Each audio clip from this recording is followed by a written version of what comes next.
Hi everybody, welcome back. First of all, I'd like to start the video off by telling you thank you for everything that you've done, all the likes and the subscribes, and don't forget to press the notification bell and then it will let you know when there's a new video that's come out. Today I've done some little gems again, but I've done them a little bit different because I started off doing some mark making with ink, and it was just ordinary ink.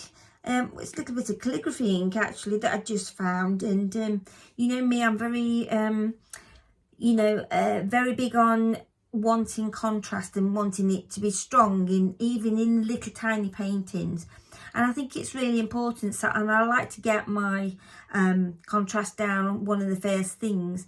So I picked out some tools that I've used before and I've made them up, and so here's like so it was with calligraphy ink, and then I got a big stick like that, but and stood well back so that I'm really out of control with it, because I wanted to try and stay loose. And this one was just another stick that I made ages ago and tied some string round, and it's got some little bits on it, and I just twisted about like that, and it gives a different kind of mark.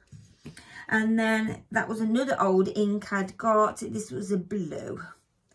This is a Winsor & Newton one, only a tiny one. I was trying to use them up before. There's only a little bit left, you see. Still got little bits left.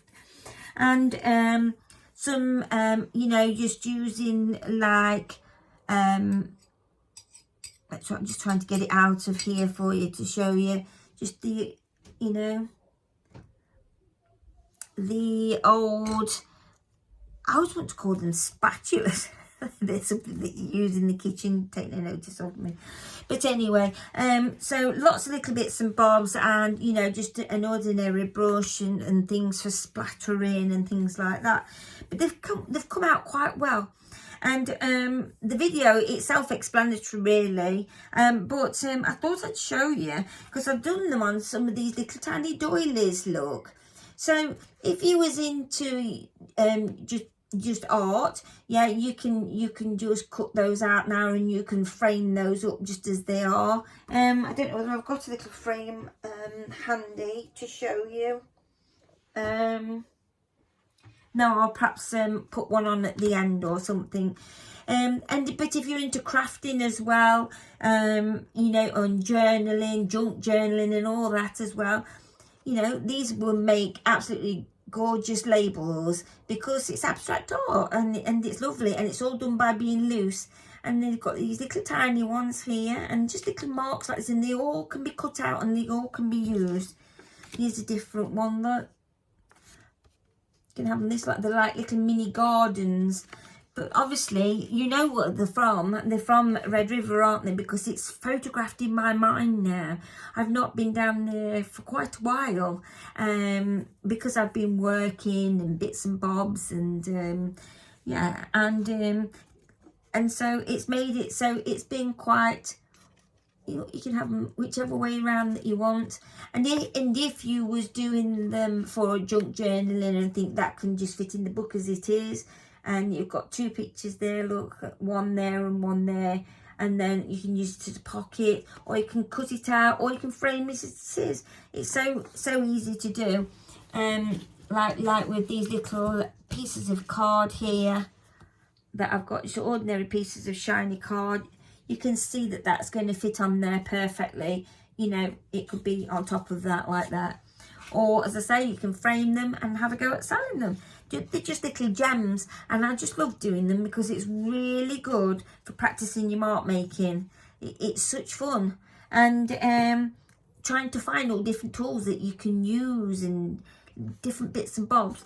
So I've used this calligraphy ink, like I said, and then the blue, and then I also used I've just got my little palette here, my Winsor & Newton palette.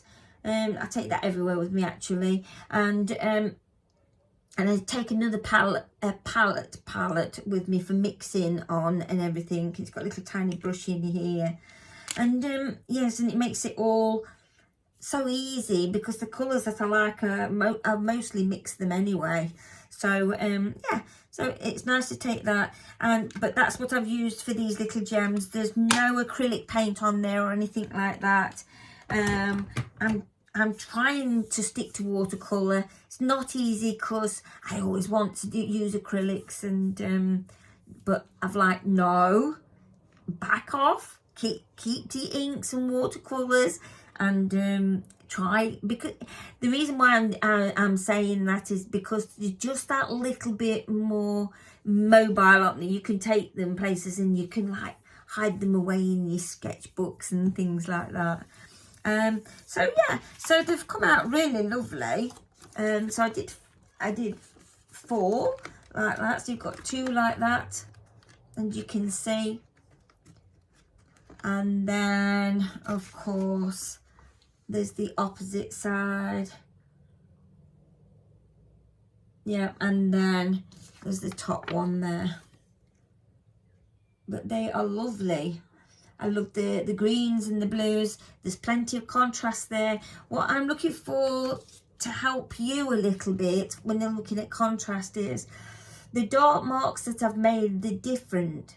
They're very different. You know, you've not just, I've got like a bit of a smudgy one there that I pulled across in the dark area, and then here this one was different. It was a line, and it was like kind of like spiky, like the thorns. Yeah, but the blue then and the greys, they kind of pushed it back because that's what they do, and it makes it that it makes it easy because you've got that contrast there, and it's that gives it the depth. That's the secret. So that's that one, and same again there. Look, the dark marks, they're very different. That big dark area there, it's very different to that tiny one up there. But it only needed that tiny one to make it stand out and give it that bit of depth. Yeah. Same again. I like this one's. You can have them any way that you want. This one looks more like you're looking through the trees and the branches, doesn't it? But I like this particular one here. To me, looks like a figure, and it wasn't done on purpose, but that could easily be outlined and made into a figure. And what I like about this is because it's like just a paper doily, it's made it look pretty, and it's just something nice to keep. So you could do them on round ones. You know, if these was all put together, they'd be round, wouldn't they? So it's only where you put your masking tape across that is you're going to get those little squares inside your round areas, and I think that's different, and it makes it nice. You know, it like I say, it gives it that depth. And then which other one was this one's these dark areas here and here and here, they're different.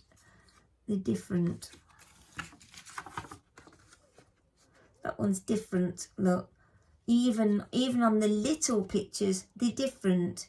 That dark area, you could have it that way, you could have it that way. You have to look which way. This way's got more depth because the darkest part is at the front of the picture, and then here with this line, it's going into the picture because it's more of a bright blue really, and then your grey at the top, it's kind of like in between. So yeah, and then this part's coming forward because it's more of a warm tone, and that's what we're after. We're after differences. Again, I like that little side label, little side picture there. Yeah, so you can see how I've done them in a minute. So thought I'd just come on and show you, and as I said, say thank you. Also, I lost Peckety. I did put a post up about it. He died of old age. He died in his sleep. I'm pleased he died that way. But I shall miss him. His beautiful whistle that we all, we all loved him, didn't we? But now I've got another bird, a budgie, but he's very nervous.